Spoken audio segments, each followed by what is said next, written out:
Hello, students. How are you? I hope you guys are fine. Today, we will start our history lesson number one, that is when, where, how, and how it all started. First, I would like to start this chapter with an intro of the history. Actually, the history of a country is divided into three different periods, that is ancient, medieval, and modern periods. So, over the last 2 years, we have been introduced to the ancient and medieval periods of Indian history. This year, we will learn about the modern period of Indian history. Yes, the modern period, which was usually considered to begin with the conquest of India by the British in 18th century. So now here begins our chapter with the medieval timeline. Students, where, when, and how India and the modern world. So, if we look at this timeline, first we will start with 1650. That is our medieval period when Europeans come to India as traders. So, here is the picture of the trader which came to India. Till 1800, British complete their conquest of India, and that was just not decided that it was accident or planned. It was not decided.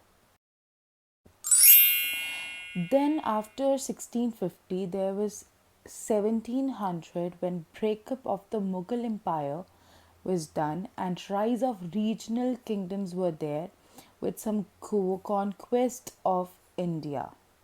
So here it comes the breakup of the Mughal Empire and rise of regional kingdoms, and British became their conquest of India. After that, British complete their conquest of India, and that was a rise of revolt of 1857. Yes, that was the time of revolt of 1857. That was a very harsh time. After 1800, this was all modern period. British complete their conquest of India, and afterwards 1850 revolt of 1857 started. Now it comes the turn of the freedom of struggle. Yes, the freedom struggle was very important because to be independent and to be democratic, it was very important.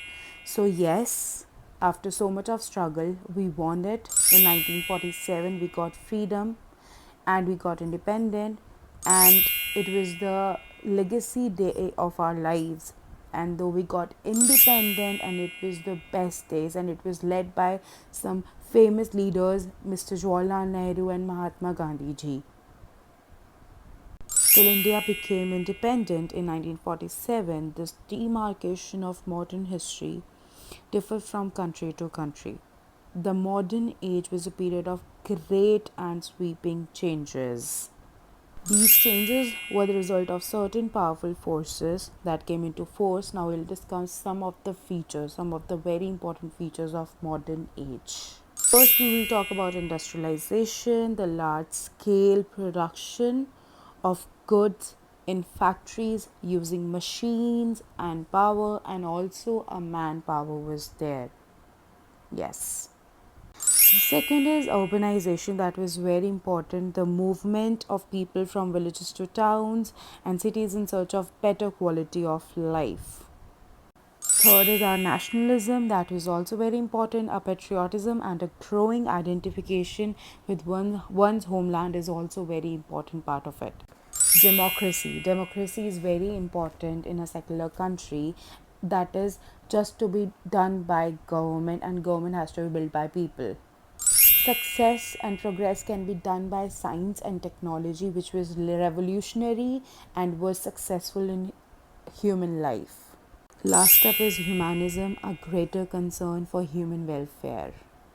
So yes, these were all the part of modern age major features, that is democracy, peaceful things, democracy, socialism, scientific and technology upliftments, urbanization. These all are the major features of modern age. Next part will be uploaded soon. Till then, thank you. Bye.